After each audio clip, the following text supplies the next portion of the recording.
Hey, thanks, man. Friday, what is it, October 22nd, Dr. James Chu's in the house. We are on our third segment of mental toughness, correct? That's right, James. Yep, I think so. All right. Yeah. And our guest today is a longtime friend, more like a son to me. He's a family member, Mr. Justin Sims. Justin, how are you, buddy? Doing good. Thank you.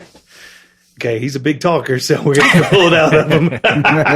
Justin's been with me, since I basically started at Gold's Gym. Since 8th grade, Justin Sims has been with me, and then went on to do special things, but we'll have Justin tell us exactly. How old are you now? 40. Be 41 in December. A long time. Yeah. Started with Charlie. I was 13. I guess it was like in July of 94. Because I turned 14 that December, so I was 13 playing CBFO football. That's almost 30 years ago. Yeah.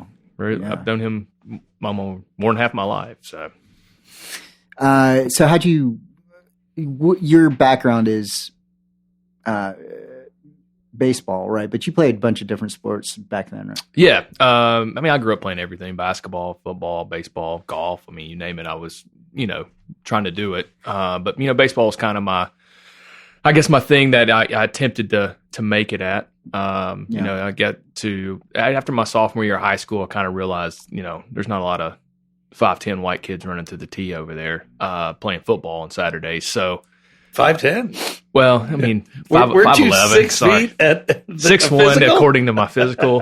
Sims was a special athlete coming out of Knoxville. He was football, baseball. He was special and went on, and I think you got drafted out of high school but chose to go to college, correct?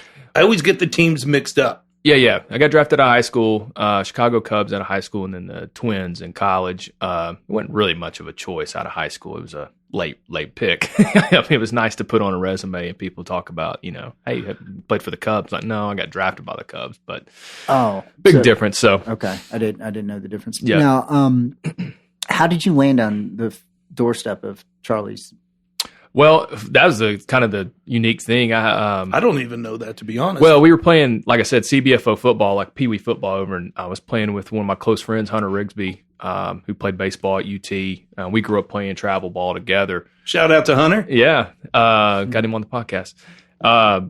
And so we're probably about the same size we are now, probably a little heavier now, but so at that point you had to be a certain weight to play these sports. I mean, you're talking. Oh, so you're the same size now that you were when you're 14? I was, probably a little smaller, but not much. Wow. Okay. So, I mean, weight-wise, I was a little bit less. But you had to be a certain weight to play, and it was kind of funny. I was playing quarterback. He was the running back, and we had to go in to try to lose weight with Charlie at Gold's. And so we were like going in on Saturdays. You went to Charlie's for fat camp? Is that what? That's exactly it, man. Actually, that's like the first athlete client I had that came to me to drop weight. I mean, I knew about that because I had to do the same thing growing up, making weight. And, wait until Saturday, game day. I remember doing the trash bags, running around the field, right, waiting for the Hershey bar after I made the weight. No, he made the weight because I was just your, slow white fullback, but we needed you, that type of deal. And everybody waited for you out of the little locker room at the scale like we have here in the gym, the old Decto scale, and you made it and you were good. And that's when they came to me for that, I was like, okay, let's do it. Well, it was fun. I think the first time we went, it was like an hour and a half long. We did 45 minutes on the stair stepper and 45 minutes on the treadmill. And then he took our body fat after. We weighed before and then we did after, but he took our body fat after. It was you and Hunter. Yeah. Okay. We were coming in on like Saturday morning. How did your parents figure out that you need to send them to? Yeah. There was a kid on our team, and I cannot remember the guy's name. He was coming to Charlie. He had just started with Charlie. I think his dad worked out at Gold's and had seen Charlie around with like Reggie and DeLong and those kind of guys. Mm-hmm. And so I think his son had started doing the same thing. His son had the weight problem, and he was an offensive lineman for us. So he had said, you need to go see Petrone. He's been helping out. And then also had a guy I played baseball with in travel ball and grew up playing, Ben Padgett. He trained, him and Ike had started training with Charlie over at Gold's, and they had recommended him. So that's kind of what led us there. But so word of mouth in the community about Yeah. Okay. There was no wood gym. No, not that.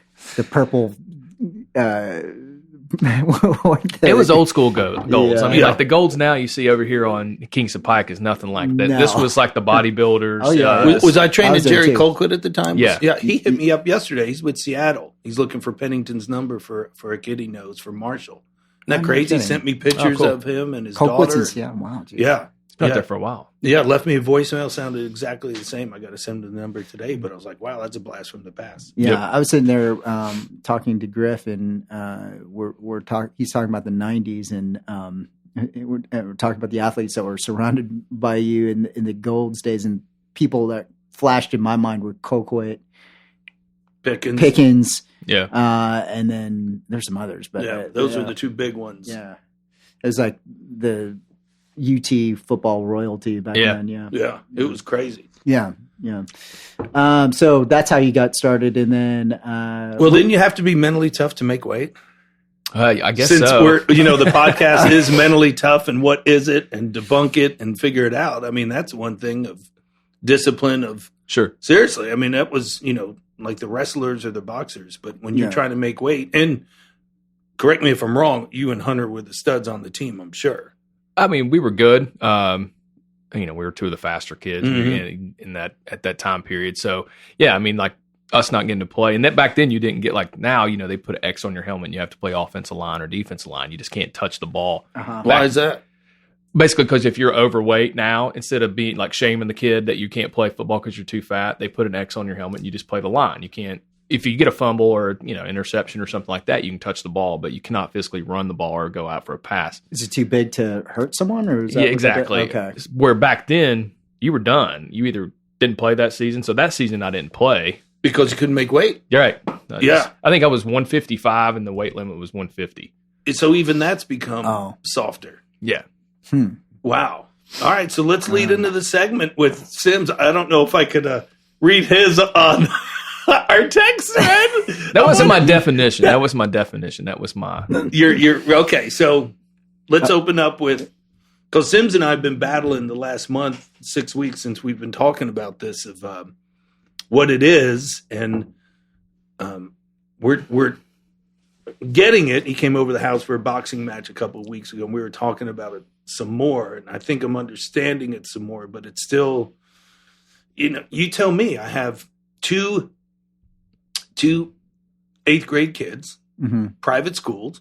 No, you didn't. No. You were a public school kid. Yeah, right? No. I'm giving a case scenario that's now, right now. Oh, I'm sorry. Private school. Okay. One can't wait to get in here at 5:45. Okay. And the other one, it's hard for him to get in the morning. Innate, born, environment. Sims is huge on environment, which I was all the way up until probably 2 years ago of figuring this out. I was always product of environment. So, Justin, talk to us. Tell us about it. Well, I mean, I know we talked about it the other night. You talk about environment. I say environment because I think the environment provides experiences. We talked about you growing up in Jersey with your dad. My dad kind of has I wouldn't say a reputation, but has this mentality that he's coached high school football for 25 plus years and was kind of one of those tougher coaches you saw growing up, the old school guys. Hard-nosed. Yeah. And so Mike Sims is a hard ass. I Yeah. mean, he's got a reputation from some of the big wigs in here that know of him, and we're saying the same thing. So, Okay. great guy, but hard ass. yeah. Okay. But my dad was a softie to me. I mean, he was disciplinarian, but he was pretty soft. I say soft. He had a soft heart to me. Like he was he wasn't like he was to his players and all that kind of thing. So I think being around having those experiences as a kid, at 4 years old, I was on the sidelines as a ball boy, running up and down, going to football camp with my dad, going to practice every day if I could. So I was around high school kids, and I would go out and run the quarterback drills.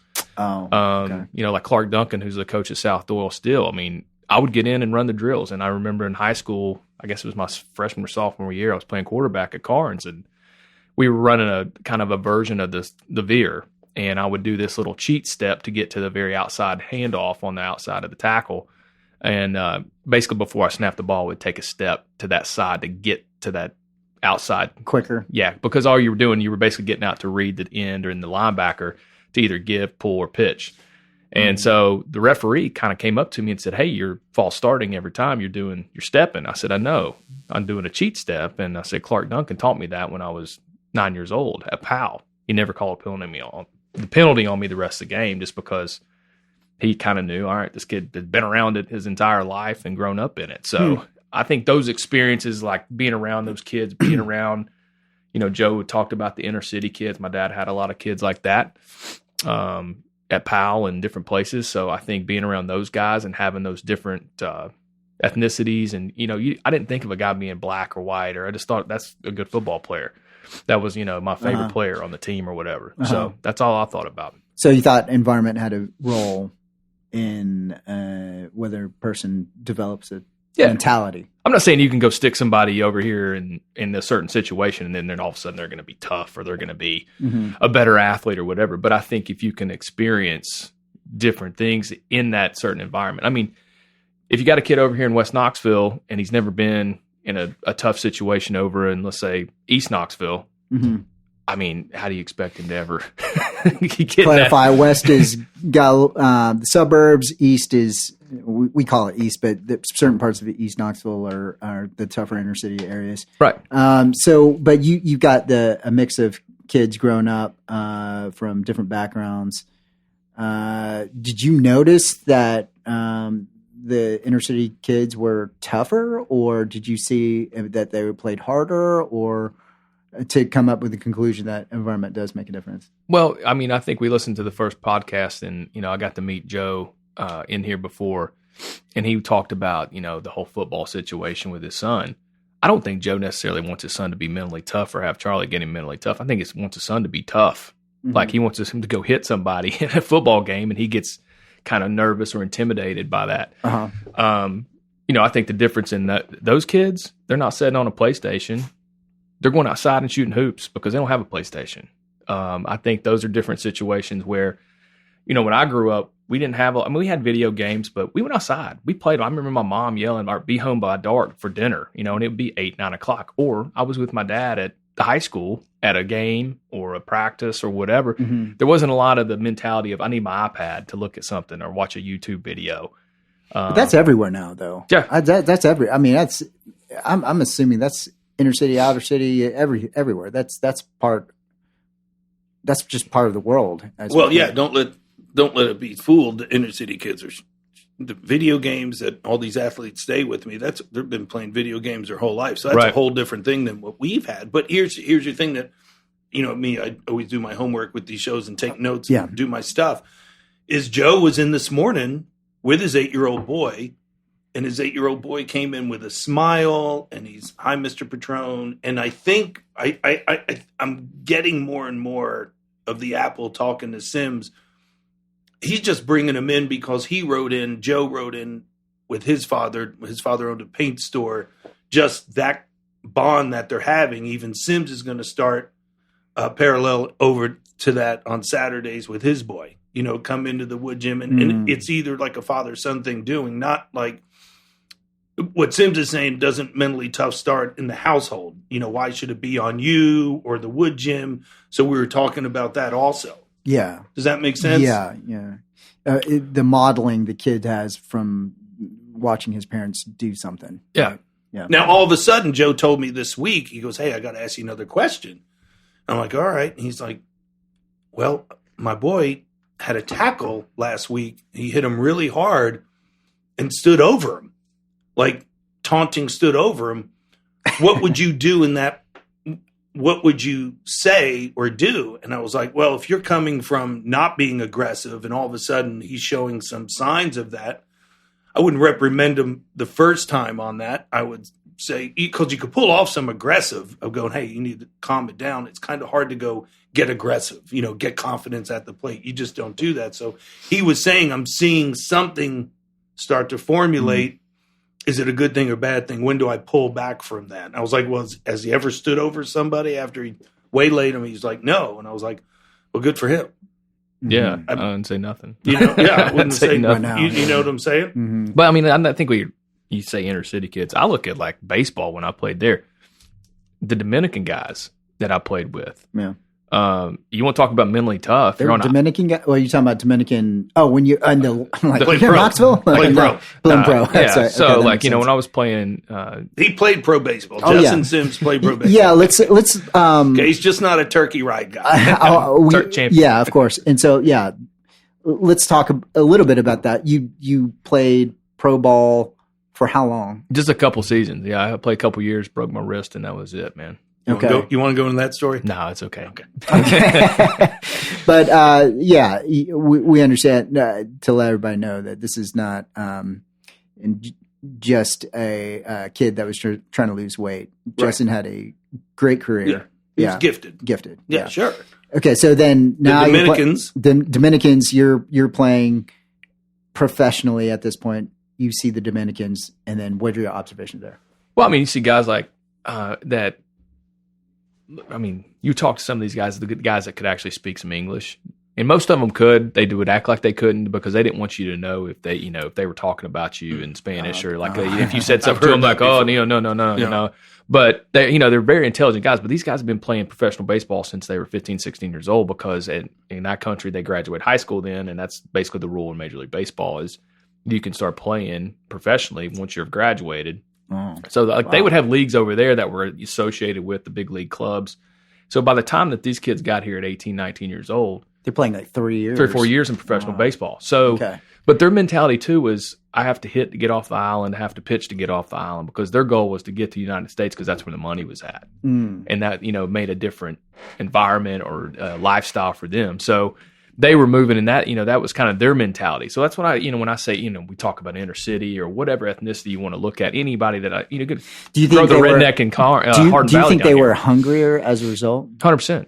That they were. What were the habits that you were seeing that were different from the Dominicans and the people that were here in America? I think some of those guys are just, they breathed, bled baseball. That's all they could think about. They were just. That was their shot. Yeah. That's all they had. That's all they Uh-huh. knew. It wasn't education because most of them, started playing baseball once they got done with high school. Mm-hmm. There was no, further education. That was their shot to make it. They came from a poor environment, I'd imagine. I think if you've traveled to any of those, Latin countries, you'll kind of see, there's nice places, but there's a lot. It's not all the resorts. Yeah. There's a lot of huts and things like that. You see kids out playing baseball with a stick and a broom and using cardboard for a glove. Does a lot of those guys have a fantastic career? So yeah, you look on TV, watch the games now. There's a lot of Latin players out there, and Dominicans. yeah, they're good baseball I players. don't know anything about baseball, so I'm asking because I don't have a clue. Well, when you say that's a great topic to talk about because now I could definitely agree with Sims on that of environment. They were just hungrier. They didn't. I always go back to they didn't have a choice. Yeah, Where we have all these choices of picking your kid up and hey, do you want to go Chuck E. Cheese after and do all these different things and were they? I'm sure there's temptations when you're in professional ball to get off course. Right? Oh, 100%. What about guys like that where they just like, no, man, I gotta. They like to do their thing and go out, but like when we go on the road trips, you get some meal money or whatever. Well, these guys, when we get on a bus, they're bringing coolers. There'd be chicken and plantains and rice and beans. And they were bringing their hot plates and stuff, and they would cook in the hotels or motels or whatever you want to call them. They're outside entrance kind of. They're not nice places you're staying in these little towns. Save their money. Yeah, they would save their money. No kidding.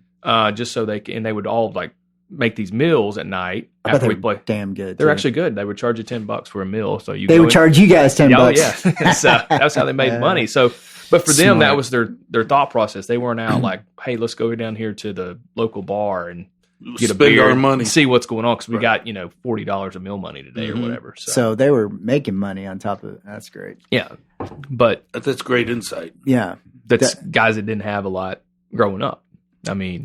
That's pretty damn cool. That is cool. Yeah, I'm glad we got that on the show. Yeah, no, that's awesome.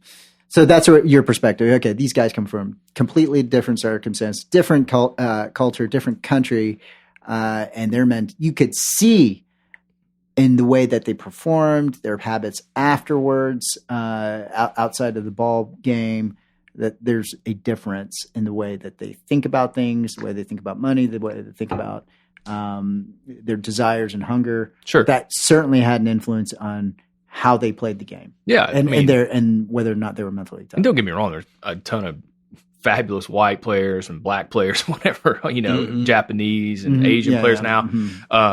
The game has really grown in that area, but you just, seeing those guys and getting to experience that for the first time when I got to professional ball. You saw it a little bit here in college in different places but like when you got a lot of different, ethnicities in one area in a big clubhouse.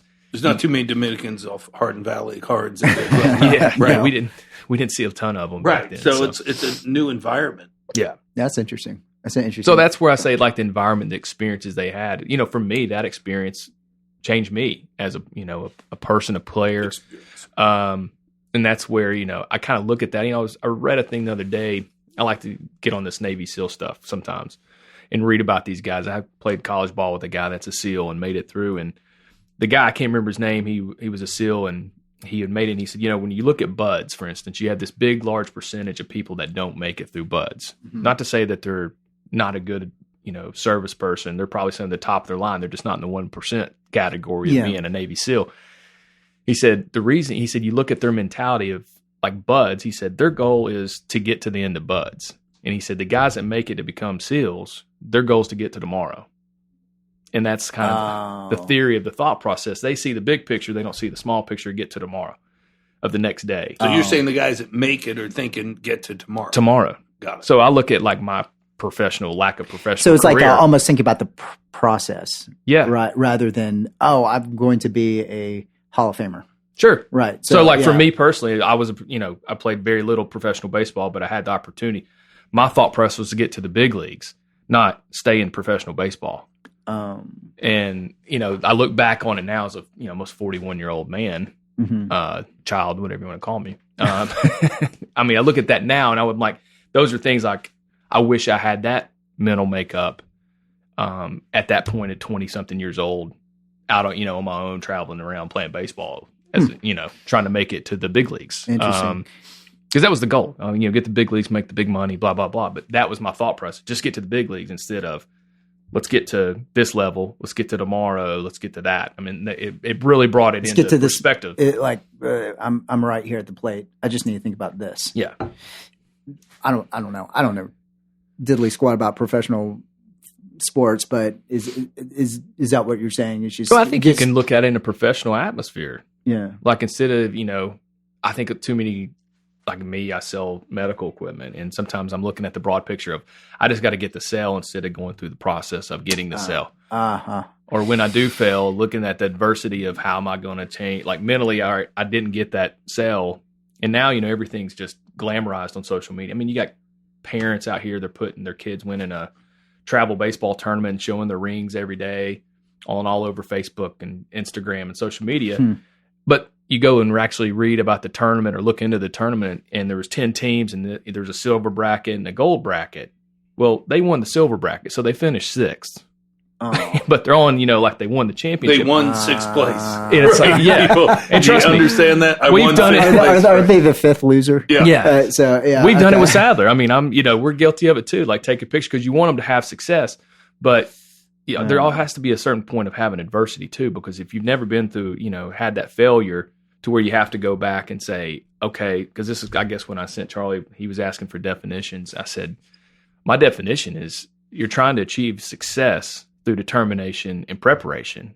And so if you haven't prepared to get there, which, most people that never failed, they've always been successful, always win. Yeah. They're not going to prepare for anything because because it always comes in. It always comes. Supposedly. Or mom and dad's going to make sure it comes. Okay. I want to go back and ask Charlie a question. Sims is not your only professional baseball player. You've had other professional baseball players here. When he's talking about the attitude towards, hey, I just need to make it to the big leagues versus I just need to worry about tomorrow or what's going on right now. Is that something you've noticed in some of the guys, or is that when you said I should have thought about it this way at 26 years old? Is that something that is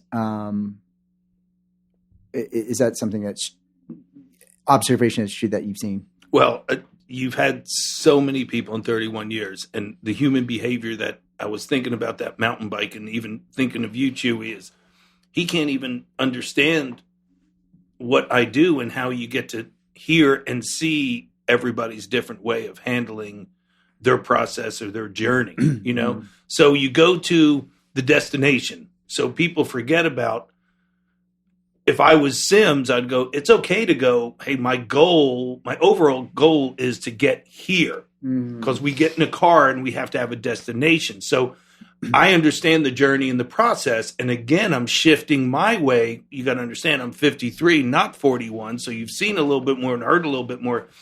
The journey and the process is beautiful. And Chad Pennington and I talked about that with Cole Pennington, his boy, about it's a little bit different with the focus of the kids today because of social media compared to Chad and I.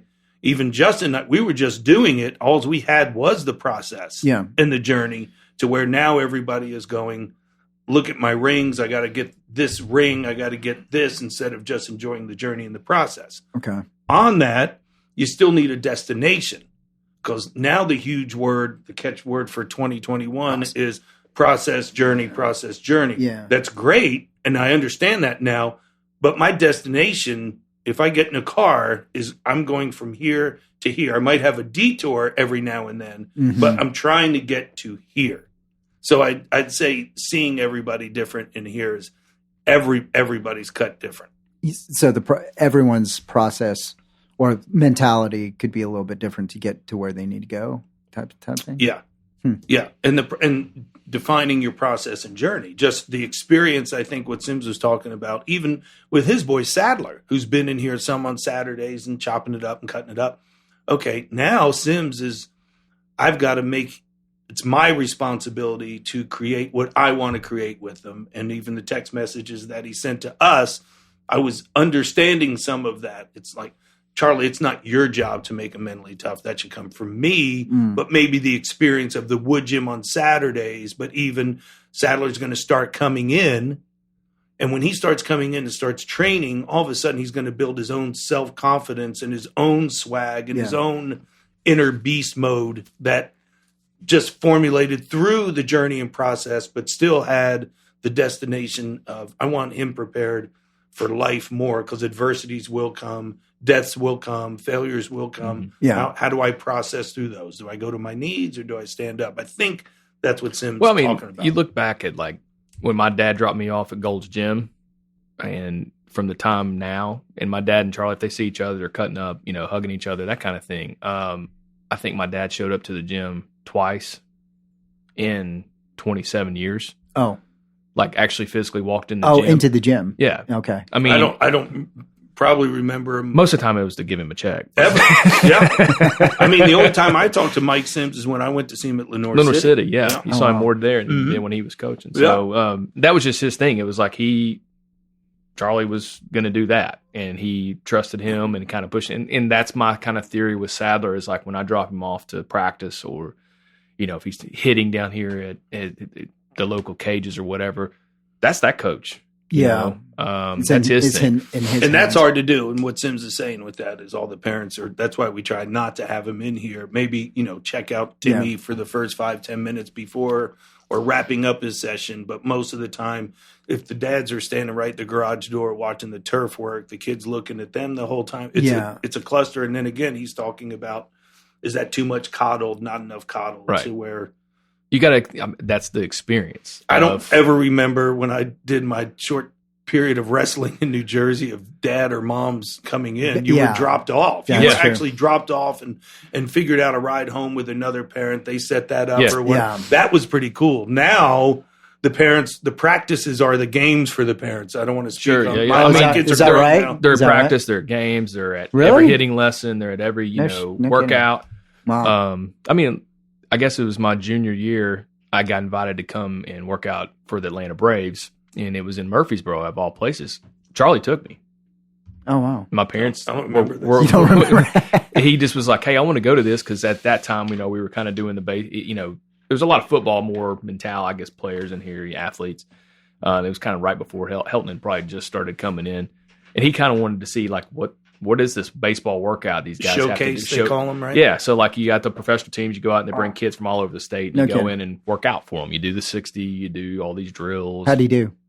I mean, a star. I mean, those were the things, but like I didn't know what I was just trying to watch. But what he's probably going to say is all the dads were.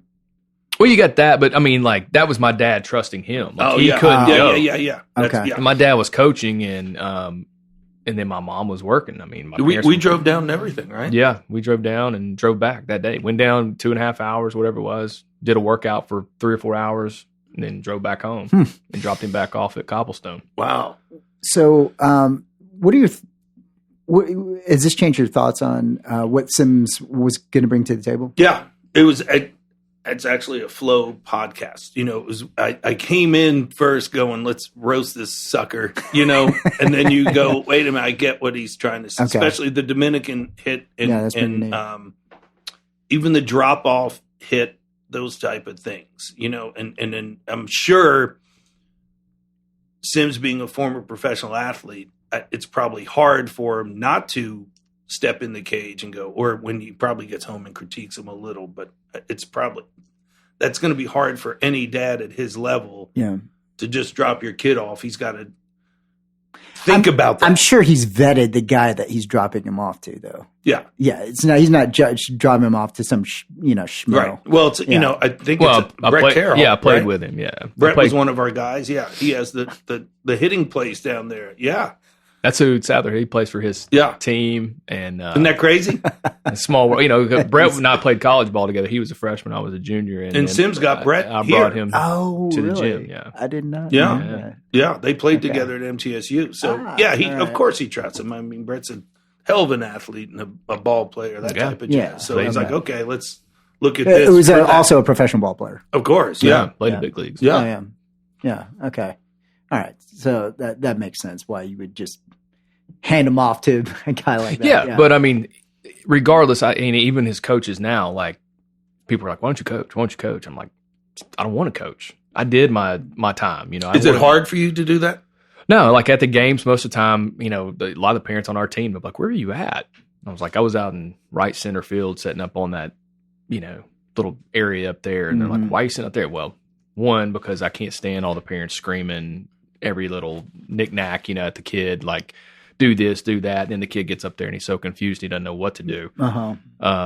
And it's or they're yelling at the umpires or doing this. I'm just like, I'd rather just sit out and watch my son play and Mhm. enjoy that because he's 10. He's about to be 11 years old. I don't have 6-7 years of this time left until he's gone and doing his deal. He's going to college. He's going to maybe chase his journey, whatever it is. I don't care less if he plays sports. If he wants to play, great. If he doesn't, my goal is like, I'll probably get on his, you know, when I jump him or get on his ass about grades more than I do anything with sports. So That's what my parents did. no, they didn't. They did not. Thanks, So Dad. you got It sounds like he has to find a balance. from where he was in his life to with how he's with his kid. Yes, because again, we talked about it with Freddie. We talked about it with Joe, the guests that we've had on. Of course, off camera, we've had a lot more that we talked about. The balance of his Sadler has it better than he did.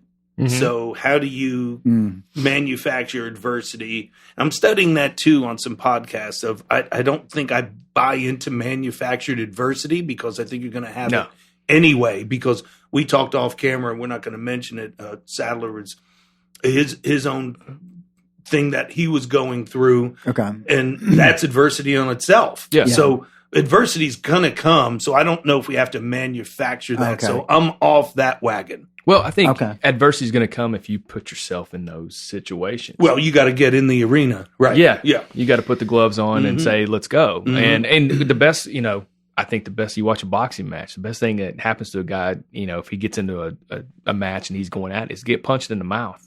Yeah. And if he actually takes the punch, a lot of times those guys wake up and then all of a sudden something clicks. They're like, oh, we're boxing here. I got to go. And I think that's life in general. Like, you know, I get kicked in the teeth by losing a big deal. You know, I don't get to go on social media and go, man, I lost this deal. Everything went so great, but I was right there. I was right there. Loser, yeah. And and I told Sadler, I won fifth. That's what I told Sadler. I said, you know, man, I lose a deal. You know what happens? He goes, what? I go, I don't get paid. I don't get a commission check. I don't get paid. I said, so that's like, I want to go back and look why I did lose that deal. I want to go through the process, the preparation of. But these kids going through school nowadays, I mean, they're going to get their own adversity. I mean, you're in school, so you're in the arena of that. You're in sports. You're going to strike out, so that's humble. Do you get down? He probably looks at all that in the dugout, his mannerisms, and then when he gets in the car, I mean, you've told me a lot of things off camera of, fine, I'll leave you here. Here, put the bat in the trash can, or it's the bat's fault, or whatever. So he's going to have to find that balance of tough dad to love dad, in my opinion. Yeah, I mean, it was a good. I mean, I guess one of the best things happened was a year ago. We were playing a tournament and Sadler got called out on a strike. He didn't think it was a strike, and he came in the dugout and you could see he was like physically pissed off. He's like kind of tears in his eyes. Yeah, and I kind of watched him because I walked over and I just said, "Stop crying." And he looked at me, he goes, "It wasn't a strike." I said, "Who cares? The umpire called it, blah, blah, blah." But what made me proud was it meant something to him, finally. It wasn't just, okay, I'm here. Oh, yeah. He had some competitive. He wanted to. That competitive makeup started coming. So now I'm like, okay, now he's going to understand that I have to work to get better. I have to be. I got you. And that's where I think, call it mental toughness, you can call it whatever you want. I think going through those situations are going to make you to the point you're going to have to be determined to go the extra part. Like, I mean, I'm sure when the avalanche came down the mountain, you're sitting there going, well, there's one thing here. I either go help people survive and try to survive myself, or I just lay here and die. I mean, at some point, there has to be. I was pretty far away from the avalanche, so it didn't really affect me directly. But I mean, it's just processing those real problems and how you're going to take it. Anyway, let me, for conversation's sake, Sims has talked around mental toughness, but what is your definition then of mental toughness? What do you think it comes from? Like I told Charlie on the text, I said, I think it's trying to achieve success through determination and preparation. For me, it was coming into the gym, and I was fortunate enough that Charlie goes to my dad, who's a high school football coach. Let's face it, I was very middle class. And offered an opportunity for me to come in at a certain rate because we couldn't afford his hourly rate. Yeah. But that allowed me to come in 5-6 days a week. And what did I do is I took advantage of it. Yeah. I came in 5 or 6 days Still a week. Here. Yeah. One of the most long-standing wood gymmers that you have, right? For how many years now? See, I don't call myself a wood gymmer. I was a Petrone guy. Oh, yeah. Yeah. Because I'm a gold gymmer. It is a gold gymmer. I'm a gold Pennington, Freddie. A gold gymmer. Yeah, we went golds and then, 10 Mile Center, all the different two gyms there, Hamburg. So I do think the people like the Sims, the Harrison Smiths, they don't change. They know what works and keep consistent. Right. Consistent. And if anything, that's consistency to me is mental tough. And we talked about emotion with Sadler with getting mad. You can't make decisions off emotions. You have to make it off your mind. So what he would have to do is that's great. Get mad, get pissed, but don't let that emotion take over your mind. Now you get it out of your head and move on. And, we talked about golf of, throwing clubs and getting mad and all that stuff. And you got to put it behind. I would say that's mental toughness to forget the past. Oh, yeah, absolutely. I mean, that's why I love golf and I still play it. I'm not very good, but I enjoy it. And I get extremely pissed off when I fail at it. And that's where on the golf course, I lack mental toughness because I do get pissed and I'll throw something at the bag or, chuck a club every now and then. But for me, like it'll take me 2 or 3 holes to get back to where I just gave up those 2 or 3 holes in playing, where instead of just let it go, it's one bad shot, move to the next one. Yeah. Kind of the Navy SEAL, step to the next day, step to the next shot. Or, with Sadler, I was proud of him that day because he was pissed. And I'm not the dad that goes up to the dugout like, hey, here's what you did on this last at bat. This is why you got out. Because you get a lot of that. I was pissed he was crying. I'm like, quit crying. You don't do that on the field. No. And so, but the next at bat, he came up and he got a double down the line. Oh, yeah. So he was There you had go. the mental breakup, makeup. That's to a come little back. important lesson there. Short-term memory. Yeah. Yeah. Forget and It's go. part of mental toughness. Yeah. Just getting over it and going. Yeah. Mm. All right. So did we define Sim's mental toughness? What would you say it is if we know I think Justin's tough because he paralleled from baseball into the workforce, Real business world. force. Yeah, well, not real he world. was talking about losing sales a world. deal.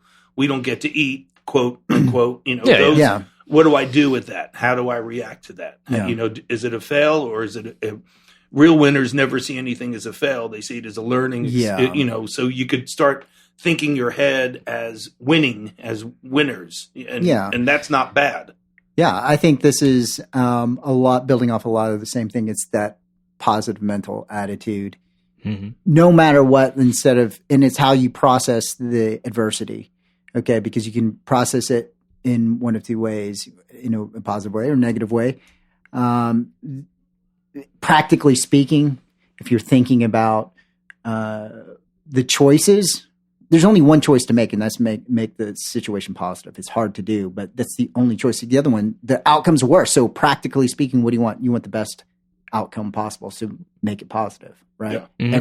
Every situation, because the other alternative sucks. I mean, so the other one's hard, but it's better. So just make that choice, right? So process it in a way that is positive. Move on, right? Yeah. But sometimes it's easy to go. The easy routes to go, the failure. Yes. The negative route. Yeah. Let's be negative because that's, let's look at our society right now. Everything you breed, look at, you can it's look at it negative. negatively. Yeah, it's negative, yeah. Well, you think of that. It's we're all born winners, and it's our environment, the way we're brought up, that we're told we can't do this. Start putting a box in this. You can't achieve this. But we all are born, in my opinion, with an outlook of I could do anything and anything, and then so much potential. Then what Sim said, our society, the information we're getting from TVs to radios, telling you can't do that, you can't do that, you can't have a jet, you can't go play good golf, and you can't be the best at that, and that's what you got to step out of and almost be, an outlier or a loner or